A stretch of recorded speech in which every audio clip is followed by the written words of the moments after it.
Nadine Bubeck.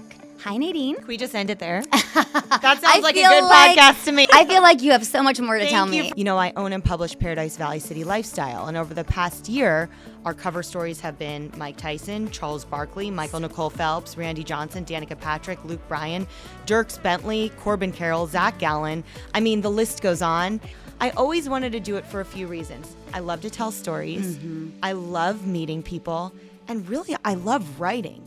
That was probably the most interesting interview I've ever done in my life. Wow. As far as probably me turning beet red and being like, wow, did that just come out of his mouth? And did that just come out of my mouth in response? For 2 decades, I've helped brands earn credibility through PR.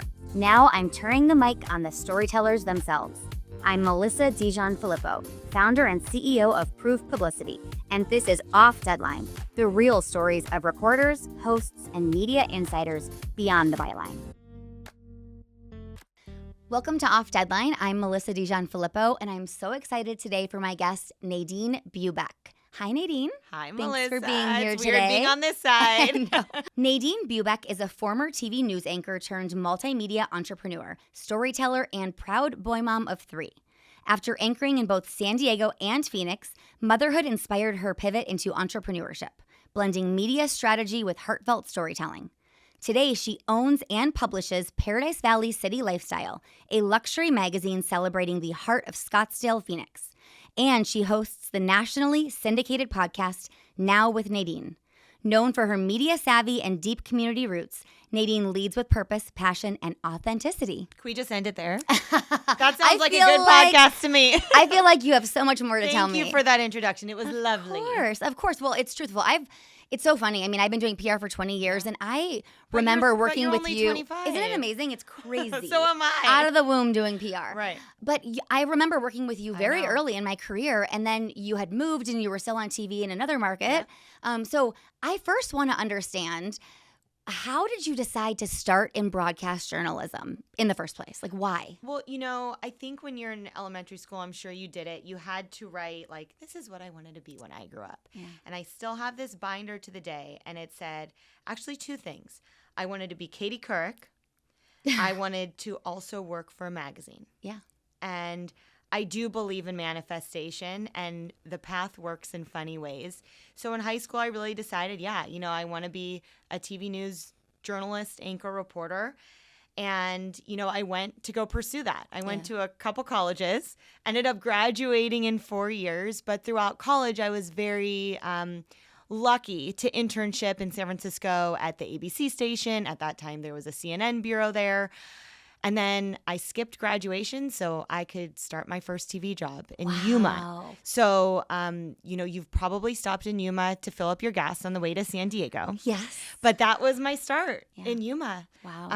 And I was 21, and I got my own newscast. I had to produce it, anchor it, and roll my own teleprompter. Jeez.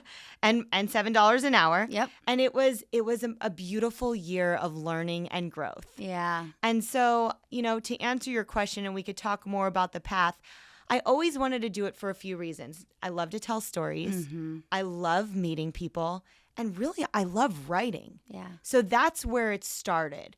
But then I think I have one of those personalities where it's harder for me to be one-on-one in a room just with you doing an interview, but I could talk in front of 300 people and be fine. It's very weird. I think us TV people just have something a little different. A little off about us. That's a beautiful skill, though. And if the comfort to be able to do that, that's a lot. Well, I always thought it was just fun. Yeah. And, you're talking to a camera and you don't always see the people that are watching. Yeah. So I think that kind of love affair with a camera is something that a lot of us share in common. But at the end of the day, it's really telling the stories and making those connections. Yeah.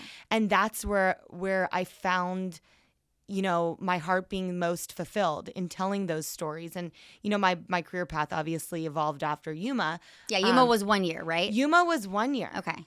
Yuma was 1 year. And I, back in the day, you used to get sent on assignment. Yeah. And I was 21 and I got sent on assignment. Yuma was a really cool market because you had the border. Yep. And you had the Marines there. So it was the first time U.S. Marines were training on a non-U.S. warship, and our Yuma Marines were training.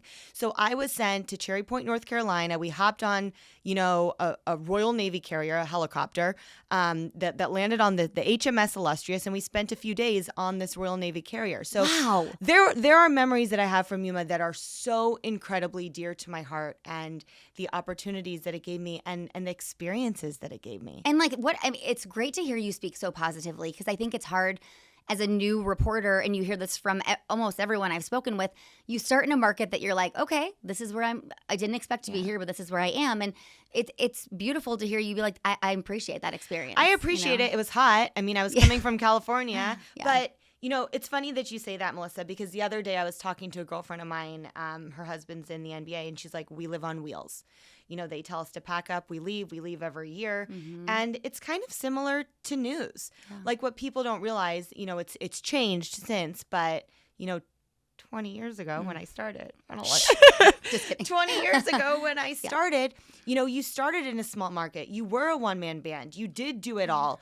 And it took a lot, and you really had to love it. Yeah. And you were making nothing. Yeah, I've heard. Jamie Soretta was like $15,500 a year. Yeah, you're literally going into debt by working, but you love it. And it's a grind, and you make such great friends who we all have something similar in common. Mm-hmm. And you just evolve from there. Yeah, I love that. And then real quick, from Yuma, did you go to Phoenix or back to California right away? So Yuma, there's a lot of stories that go into it, but I had signed a 3-year contract in Yuma. However, there was a little glitch in that contract that said I had an out after year 1 if I got a top 20 market at the time, or San Diego. And one of my favorite stories, Melissa, is a friend of mine said, hey, they are starting a new Fox station in San Diego. Now, here in Phoenix, we've watched the same news on the same channels for quite some time. So if you can imagine, there, the affiliate was taking over a new channel and hiring from the ground up. Mm-hmm. So they called us the new Fox 5 San Diego. Mm-hmm. On August 1st, 2008, we launched. And Rich Goldner, my saint, my angel, my former news director, he hired me. And I remember interviewing, I kind of called in sick one day to Yuma, and I drove, to San Diego, and I interviewed him, and he walked me out, and he saw my car, and my car had stuff all over the window.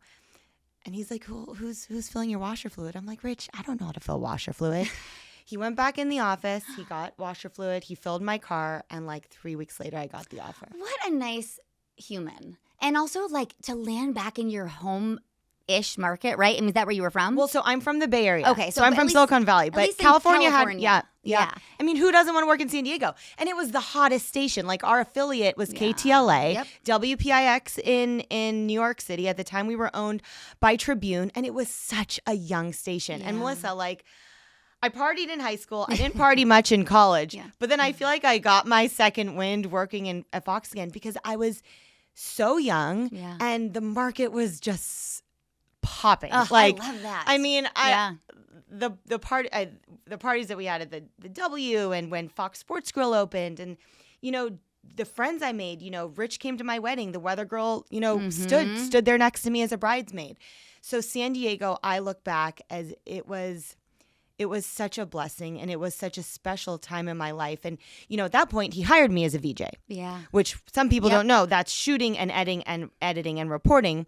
And I didn't know how to edit. Yeah. So I told him I knew, and I learned. Yeah. But it was a great experience. San Diego. I love it. I love that. Thank you for going into that detail, because I think it's so great to understand that it's not you have to really work to get back to where you want to be. And the fact that you did it in a year is really impressive. So. Well, it was very lucky. I had a lot of angels on my side. I had a lot of people looking out for me. Yeah. If you work for pennies, you get a good job. That's true.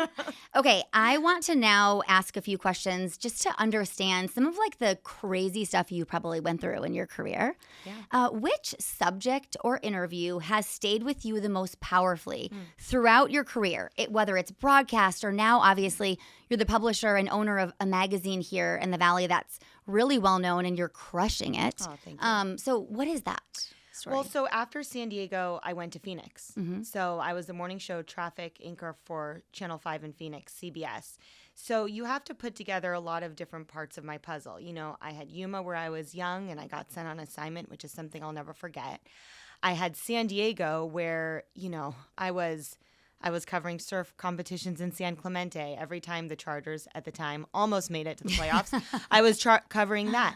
And then at Channel 5 here, it's traffic. You know, my station here was so lovely to always let me do kind of the fun and young and youthful interviews because I was very young for the Phoenix market when I was hired here. You know, now we have a lot of, you know, younger reporters coming in to the business as a whole. But back then I was all established, very established reporters. And right? I was very young. Yeah. Mm-hmm.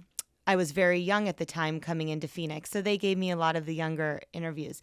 A moment that sticks out, I would say,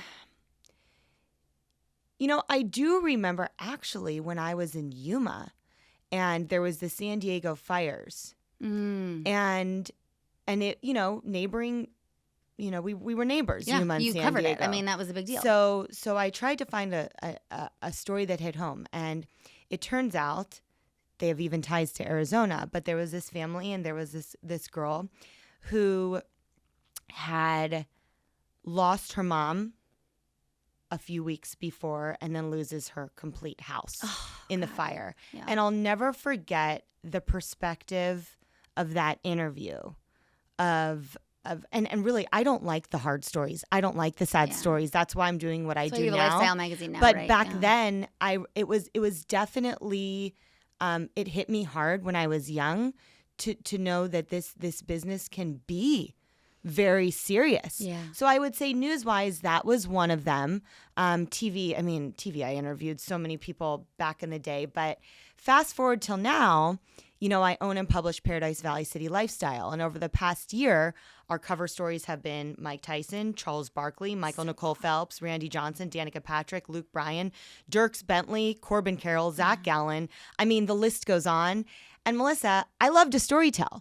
So it's funny because when I decided to take over Paradise Valley City Lifestyle, they said, you know, Nadine, remember, you're owning a business. You don't really like get immersed in all the writing. And I kind of said, you're like, actually, not over here, because that's what I love most. So to ask me now my favorite interviews, I mean, the past year, every single month has been better than the next. I mean, Coach Gillingham, we did a podcast together. I just listened to that. He's so much fun. We have a someone in KISS coming up in November. He's our cover, which no one knows, but that was probably the most interesting interview I've ever done in my life. Wow. As far as probably me turning beet red and being like, wow, did that just come out of his mouth? And did that just come out of my mouth in response?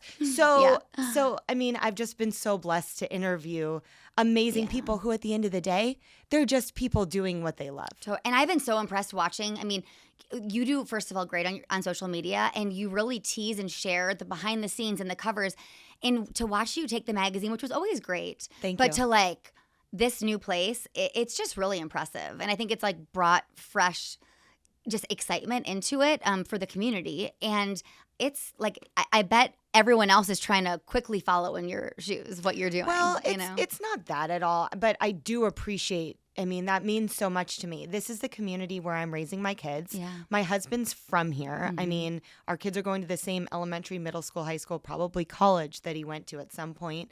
And this is, you know, a village means everything to me. Yeah. And the fact that I had this opportunity to take something and make it hopefully, you know, extra special, I'm so grateful for. And by the way, Melissa, you know, it's only grown because of the support I have. Yeah. I mean, only because I have such amazing people who are like, Nadine, what do you need? Do you want this interview? Let me help you. Yeah. Like, just from every end. That's great. And that's why it's grown. Yeah, that's awesome. It's a testament to you, though, and your skill set and your connections, obviously. So when was a moment that you realized you needed to reinvent yourself in your role, and how did you pull it off? That's a really good question. So, you know, I was the traffic girl for 3 to 4 years at Channel 5, CBS. It was just CBS, not the duopoly now at the time. And I got pregnant with my first. And that pregnancy was a little bit rough. I had complete placenta previa. My doctor said, hey, you're gonna go on bed rest, you're gonna bleed, you're gonna have a preemie, all of which happened. Totally fine. He was born totally fine. I'm very grateful, very blessed. But I think once a 4-pound baby hit my arms, my life changed. Like everything inside of me was like overcome with the magnitude of motherhood. Yeah. And I don't want to always bring it back to mommy this, but like you do change. Oh, I have 2 kids. Believe me, you change. You change. Yeah.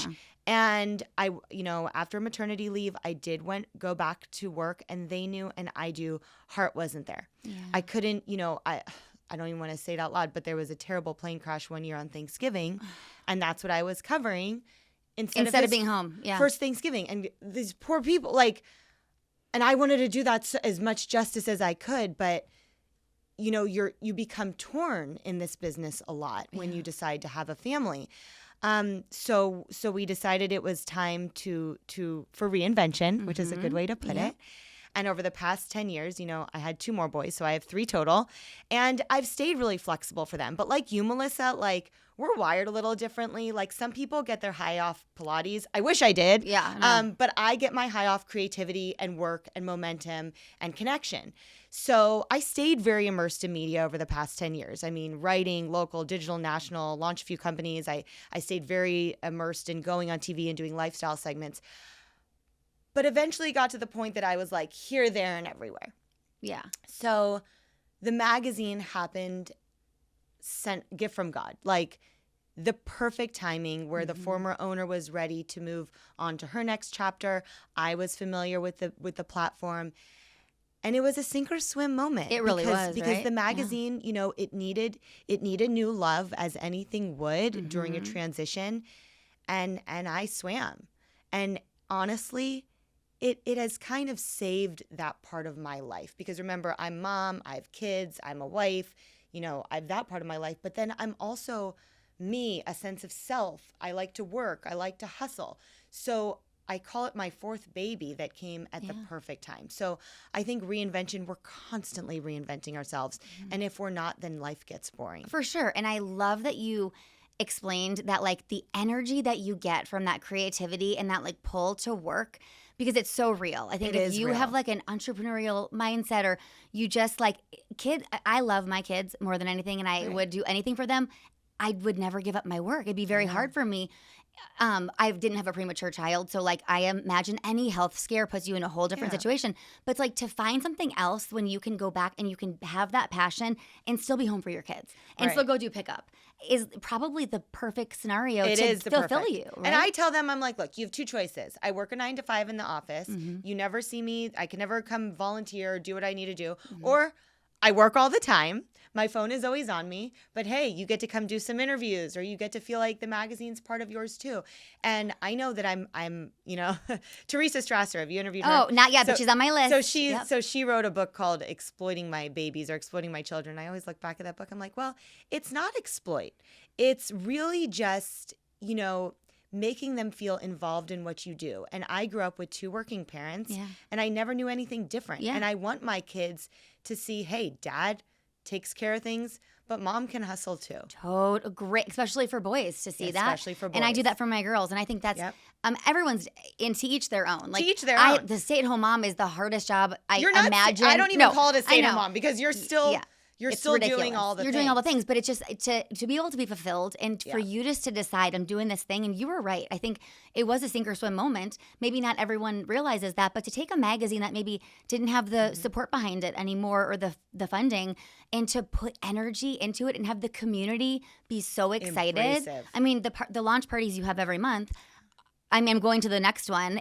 They're impressive. Okay, so I do want to mention they are not every month because I have a lot of partners and they're really busy, and I can't ask them to come for a happy hour once a month, and that's great. And there's so many networking opportunities in the Valley. I like to say we're doing 3 big events per year. They are invite only because look, if you're a partner of ours, I hate the word advertiser, by the way. Nobody is an advertiser in my mind. They are a partner. They are a friend. They become my family. I take care of them better than I take care of my poor husband. Yeah. But so they're invite only for partners, friends, community members, people who support the magazine. We get some really nice people in the Valley, you know, Diamondback Suns, like they've just been so wonderful to us. But these events are really for connection. Yeah. They're for authentic networking, like where it's not forced, where it's everybody under one roof. You know, there's always a drinking and a DJ because, you know, it kind of sets the tone a little. Yeah. But I want my people to have a good time. And I want people to leave saying, you know, I want to come back to the next event. I don't want anybody to ever dread it or say, oh, do I have to go to this one? Because sometimes, you know, we're busy. Like everybody here, we're all doing philanthropies and give backs and school sports and you know, happy hours and all the things that I want, you know, when it comes to a magazine event, I want people to want to go. Yeah, I think you're doing And great. I do want to mention amazing support. Dominic's, Chef Bo at Kala, Chef Joey at the Italiano, the Sanctuary Jade Bar. So, you know, just to name a few, Scottsdale Resort and Spa. We have tremendous support in the Valley. That's awesome. I love to hear. It makes my heart so happy.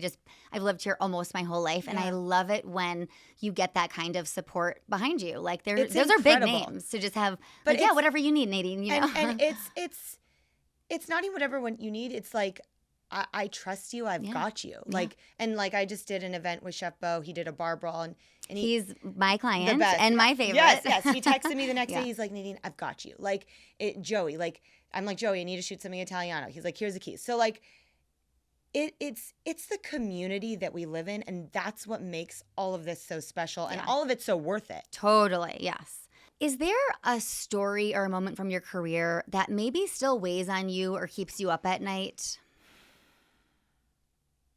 That weighs on me. You know, I don't know if there's a particular story. Yeah, that's probably a good thing. But I think it's more of moments and timing. You know, I was really young when I started in TV, like most people.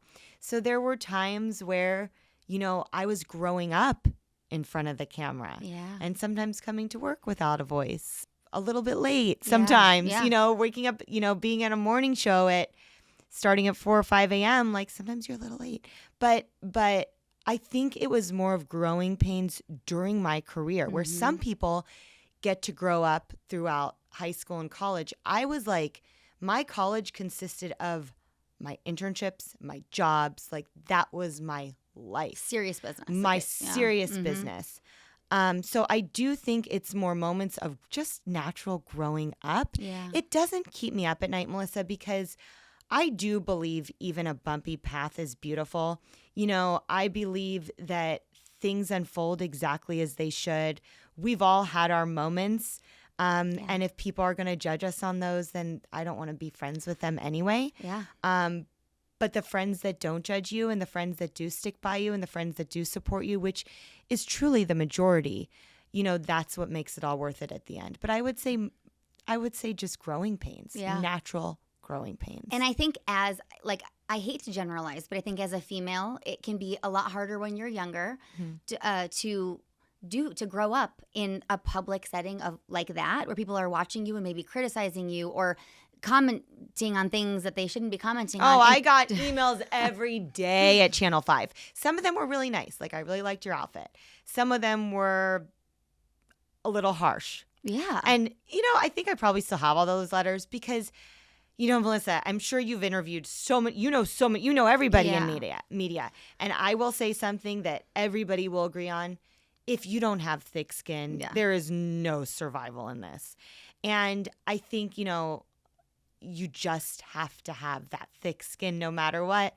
And if someone's going to you know, stab you, you just need to let it bleed out. Yeah. And that's okay, you know, because everybody's entitled to their opinion. What I did always appreciate was constructive criticism to this day. So if anybody has anything to say about anything, whether it's the magazine, something on social, you know, I appreciate when there's gracious and constructive feedback. We're all human. There's a human behind every single one of us. There's a story behind one of us. There's a life behind one of us. There's a family behind all of us. Absolutely. So I think that sometimes you need to be a little bit careful with your words, but I love feedback. That's I mean, it's the awesome. only way we grow and get better in anything that we do. Yeah, that's such a good perspective, honestly. And you have to have thick skin in any career.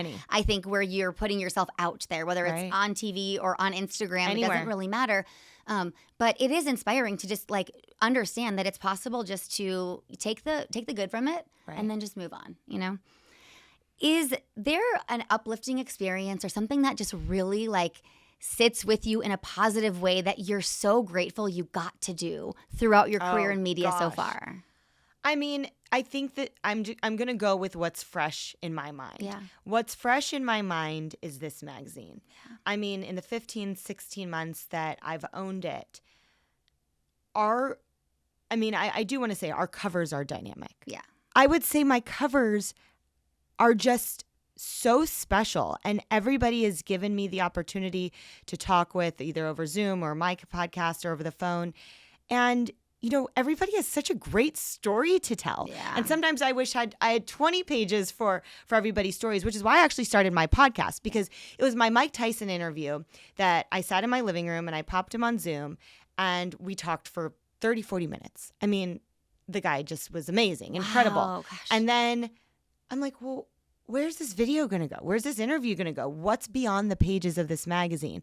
Which is why I launched the podcast, because you read the story and then you can hear it. Because I have my prop, I will dive into this story. So May 2025, this was our May cover. Yep. This was our women's cover. And you see it's Jessica Holtz, who is the agent for Devin Booker. Yep. And, you know, when I found out that Devin had a female agent, and that we kind of had some you know, similarities where kids had gone to preschool, I reached out. I'm like, you would make an awesome cover. I mean, what a dynamic story you must have. And she said, absolutely not. I said, she's behind it all the time. I said, Jessica, I said, wait. I said, let me convince you. And she gave me the time to speak. And I said, Jessica, you know, it's so amazing. You are behind arguably the biggest player in the NBA. And not only that, he has been your client since day one. Yeah. He is the most loyal human, as are you to him. I said, please, Jessica, trust me with your story. And she said, okay. Wow. And then I said, do you think Devin would stand with you on the cover? And this was one of the most refreshing moments I think I've ever had. She said, absolutely. And I said, why? She said, because Devin supports me and empowers women. And the story is not about Devin. The story is about Jessica. Devin stood with her. We were at the photo shoot for her cover shoot. With his arm, like, you know, we have a bunch of pictures. And I think what it goes to show is the bond of business, how people become family, how trust is everything, because Jessica trusted me, Devin trusted Jessica, and Devin doesn't really do covers. No, he does not. Devin doesn't really do much, and frankly, he's so private. Really, this isn't really his cover. No, but he was willing to stand next to her and say, "This is my girl." Yeah, and I think that was such a refreshing moment, because what people don't always see is that they're all people. And they're all people. And that was a moment that it was just so refreshing seeing someone of his celebrity caring so much about the person who takes care of him in a lot of his business matters. And I think that goes to show, you know, that's so many people. When Mike Tyson gave me 30 minutes, when I did a cover on Danica Patrick, we did a Zoom. And then a few months later, I wanted to do another story with her. And she said, why don't you come to my house? You know, she invited you over to her house to do the story. Yeah. So I am very humbled and honored when people trust me. So if you're asking me for a specific moment or a specific story, there's so many, but what it boils down to is the trust and belief that people have in me that I will deliver what they're proud of. And probably more than that. They probably don't even expect the level in which you end up telling their story. Because I've read them, I've seen them, and I think your ability to see like that vision for the cover, and that Devin is a part of it, but he's behind her and he's with her, but it's not about him. And obviously the visual helps, because looking at the cover, someone might really not know her face. Yeah. But she's a powerhouse. She's a powerhouse. So that helped tell the story. That was a smart move. And she's also a mom. Yes. She's a powerhouse, but she's a mom. Yeah. She does pick up. Yeah. Like, she's trying to balance everything. She's very, she's very out there and personal, but she also has an introverted side to her. Yeah. So, like, she's just a person. Yeah, that's great. And I think at the end of the day, we have great people on the covers. But I did want to say, we do have great covers, but when you open our magazine, there is substance inside. Mm-hmm. And the biggest compliment I can get, because you asked me about a happy thing that someone has said, is, Nadine, I read the magazine cover to cover. Yeah. First of all, when I hear the word read, because sometimes people don't even read anymore, you see something quick on Instagram, that's all you need. I get messages every month saying, Nadine, I read it. I read the whole thing. And my whole goal with what's inside is that there's substance. Yeah. Awesome. It's not just a cover. It's what's inside. Yeah. And there's so many incredible stories that we're telling. Yeah. And I'm so proud to be able to have a platform to do that. Yeah. Ugh, your energy about it is definitely contagious. And that's obviously why people are like, yes. Yeah. Even if it's with hesitation at first, they do have that trust because you're so excited about it. And I think it's natural for them to be like, well, I'm going to get excited too. Sure. What a great feeling that must be. It's a great feeling. Is there a professional accomplishment that doesn't appear on your bio or resume that, maybe the world doesn't know, but it's really made you who you are? Made me who I am. Professional or personal, I guess. Personal as cliche, because I have to say it. Definitely my boys. Yeah. I have 3 boys. They're all very different. They're really good kids. And again, I'm not just saying it. Like, they have good hearts. Like, my son, he's always asked to do the Best Buddies program at school. And my other son, I bring him on all the sports interviews because, he knows more than I do about it. My youngest is crazy and evolving into, his own little wild child self. And my boys, I'm a mom first. Mm-hmm. And they have given me that purpose to be the best person I can try to be every day, not only for them, but for the magazine. They also give me grace. They know when I have to work, which is all the time and everything in between. They love coming with me. But, I look back at these years where I'm working and they're in school, but, I pull them out if there's a fun interview or a fun photo shoot. I will never, ever, ever forget the day. I have 2 stories. Forget the day. We had Grace and Allen on our cover on the Suns, and I brought my son, Zaza, who now he has an Instagram, Sports with Zaza, follow him. And he was there for Grayson's shoot. And at the end, Grayson takes off his shoes, signs them, and hands them to Zaza. And of course, I'm crying because Zaza, he's the kid. He's just like one of those bear hug kids. Like, you feel his love and his magnetism. Another one, same thing. We were doing a shoot for Corbin Carroll and Zach Allen. Zaza came with me. You could see the trend. He's all about the sports. And they were just so gracious and let them interview him. And now he's doing his own sports reporting, which is so gratifying for me to see as well. I just want my kids to be good people, have good hearts, pay it forward, but it's them who is the core of my everything. Yeah, and that's changed so much, you said, for you. I love that that's the inspiration. And the fact that you bring your kids into those moments, that's going to teach them so much more than that extra hour in school. I agree. Frankly, Yeah, pull them out. Yeah, pull them out. Awesome. Is there a quirky habit or ritual that you have that maybe, works for you, but you don't share with anyone else just to get the job done, A quirky habit. Okay, well, this isn't quirky, but I've learned, I usually say I'm an OCD personality when it comes to this magazine. Yeah. But I've learned that OCPD, don't ask me what it stands for, but OCPD is the more positive end of OCD. Okay. So I feel like this magazine has become my baby. So maybe what's quirky is I have a horrible time delegating. I'm a complete perfectionist. I need to be better with letting people help. Yeah. And not for any other reason. I trust people, but I want to put out the best possible product I can. If you ever find a mistake in the magazine, give me some grace. I try my best. You can tell me, so I'll never make that mistake again. That irks me when you see something in print and you know you can't change it, and it has happened. Yeah. I mean, we're human. But Come we're on, human. You know? We still write everything. I don't do the AI. No, we write everything, and that's why you'll see a lot of the articles you read are Q&A format, because I really like people to see what the authentic answer was from whoever we're interviewing. Yeah. But quirky, I would say I would also probably say God bless the people who do and will work for me. I'm probably not the easiest person to work for. Yeah. It's when it's your baby, like your fourth baby, like you said, it is giving up anything, even a little task. I have the same issue, believe me. It's just, and I try to learn to let it go, but it is very hard. I need to work on the let it go, let it be, yeah. whatever. Yeah, the let it theory. Yes. Oh, Mel Robbins. Yes, yeah. The let it. Let them theory. Let them. No, actually, that book now we need to let them. Let them. Right. The book was real good, but yes. Okay. We're in rapid fire now. Oh, I hate rapid fire. It'll be easy. But it's so fun when I'm on your end. I know. Right? Don't ask me my favorite song. Nope. Okay. Nope, it won't be. It's going to be other things. Okay. Most bizarre place you've ever conducted an interview? I thought you were going to ask me something else. Well, you could answer that if you want to. No. Most bizarre place I've ever conducted an interview. I mean, everything from, oh, God.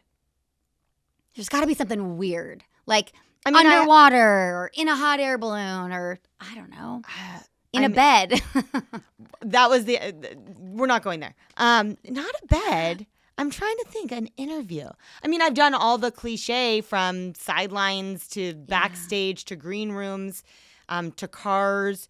I mean, we do a lot of interviews at photo shoots. Yeah. What is your newsroom nickname or what should it be? Okay, so when I was at Fox in San Diego, the people I worked with, we were just family. I mean, we were all young, and it was like college days. So they nicknamed me Dino.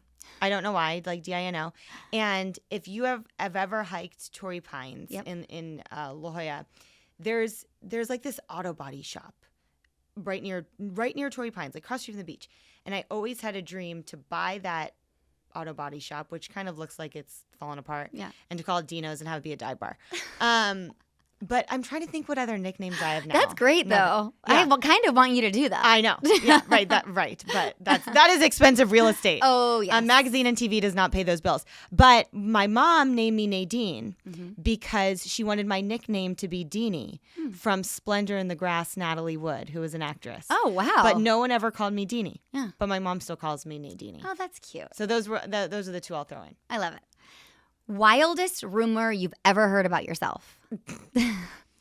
Some of them have been true. Okay. I don't know if that would be appropriate. Oh, that's, it's a podcast, so everything's appropriate, but it's up to you. Well, it's a podcast. It's going to go on Instagram.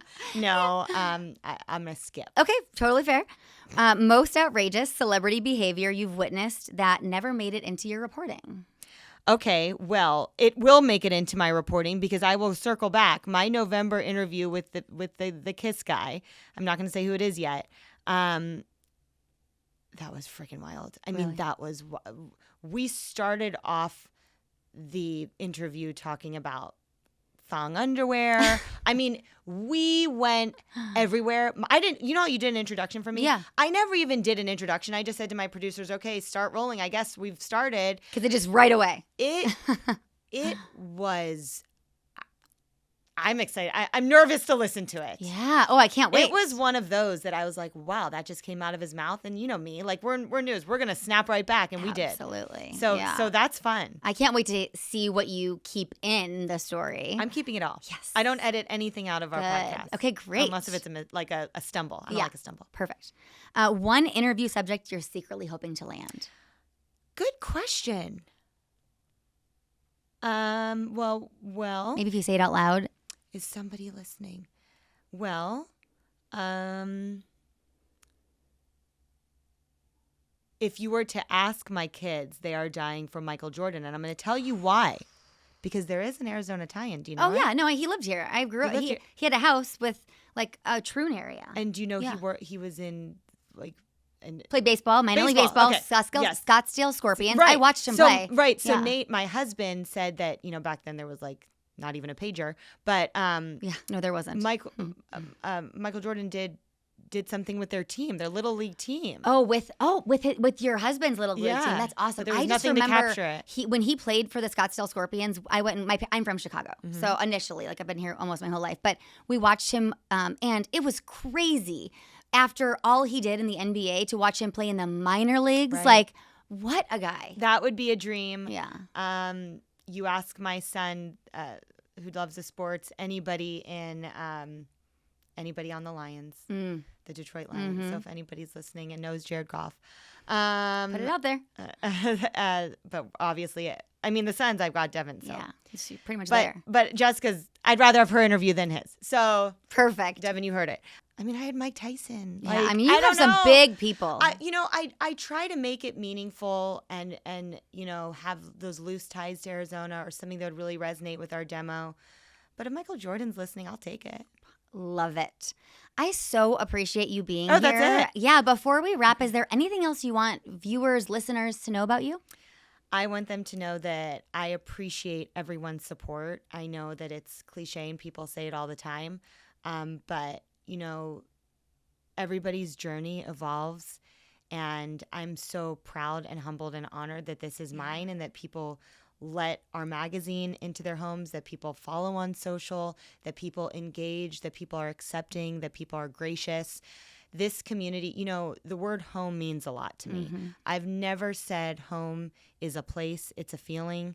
Thank God my husband just lets me be who I am. And my kids are along for the ride, and we're encouraging for them to be who they are.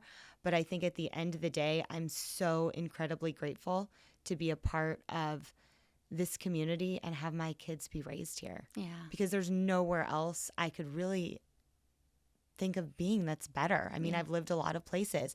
And while I've lived a lot of places, I've lived here now the longest I've ever lived anywhere. Wow. So that's saying something. And that's saying something, because some people like to live on the move a little bit. I agree. And I also want to thank you, Melissa. I love what you're doing because, journalists, we do tell other people's stories, and sometimes it's hard to flip the mic. Oh, I'm sure. And that's why it's so fun, honestly, to hear these moments that like we would never have access to. Sure. So I really appreciate you being here today. And thank you for asking me. And you're beautiful. And I appreciate your support from day one. You always have been. Thank you so much, Nadine. Appreciate you being here.